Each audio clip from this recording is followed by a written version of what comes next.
JP, is Anthony Lanier up for being a rotational piece here? Because every time I've been doing pre-games on the radio, he's on the inactive list. So, I mean, I'm sure he's a guy that they like to have in the mix and they're developing, but is he ready to make this leap into being a rotational guy with Allen going down?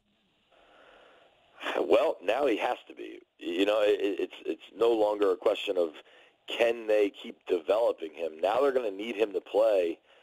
Here's the thing with Anthony Lanier. You know, we all talked about Jay Gruden lost 20, 25 pounds in the offseason.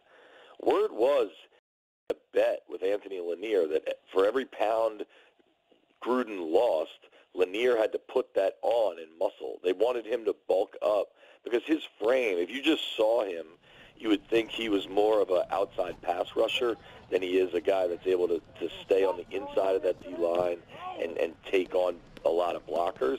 So he added probably 20, 25 pounds in the offseason to get a little bit bigger. He's a different kind of player in that he has kind of size and length to get to the quarterback, which could help them a lot. But they're going to need him to be able to stand up against the run, too. I certainly think he's going to be active this week. The guys they need more from, though, are Terrell McClain and Stacey McGee. They spent big money to sign these guys, and they're going to have to step up now with Allen gone. Yeah, you know what? The Eagles have been running the ball pretty well. He has not scored a bunch of touchdowns, but, I mean, he's got a good yards per carry. He's got, I don't know, I want to say he's got about 400 yards, give or take. So they got some pretty good balance with Wentz being able to throw. And Zach Ertz, I mean, let's be honest, Zach Ertz just scores every week. He's just legit. Yeah, and tight ends have killed the Redskins over the last, 2 or 3 years. Yeah. Ertz had a big game the first time they played in week 1. It's tough because, I mean, I know you guys watch what Vegas thinks. This game on the surface, you're like, oh, the Redskins were right in this with 4 turnovers week 1.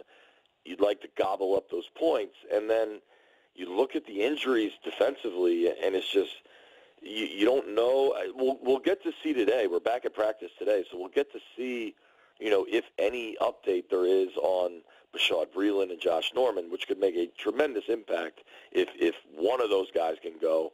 But it's just tough.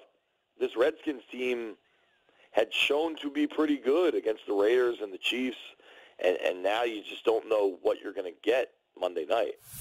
I haven't even looked at the line for that game. What is it right now? I think I saw 5, which seems a little high. 4.5 is what I see, yeah. Okay, yeah. What is your best guess in terms of how many guys will be missing defensively? Your best guess? Like of the starters, I'm guessing? Yeah.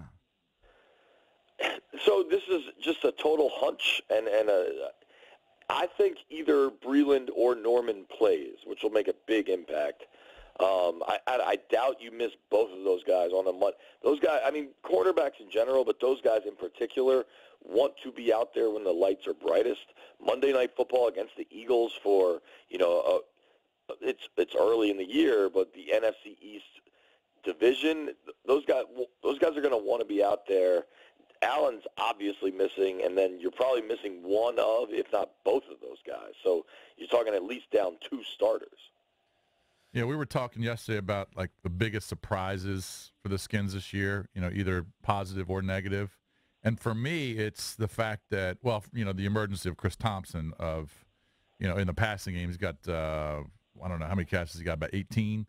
And then he's got these long touchdown options. But the fact that they're still able to spread the ball out and move the ball through the air, and it just seems like Jordan Reed and Jamison Crowder aren't doing anything. Now, they have 35 catches combined, which kind of surprising. I didn't think it would be that high.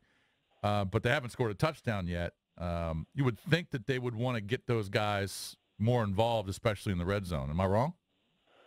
No, you're not wrong at all. I mean, that we're 5 games into the year, and the 2 leading yardage receivers are Chris Thompson and Vernon Davis.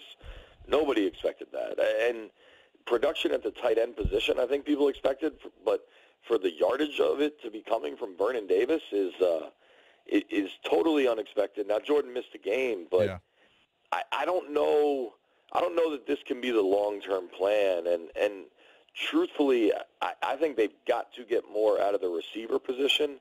And whether that means Josh Doxson takes over some snaps for Terrell Pryor, or they get more production from Pryor, or Ryan Grant even is out there more.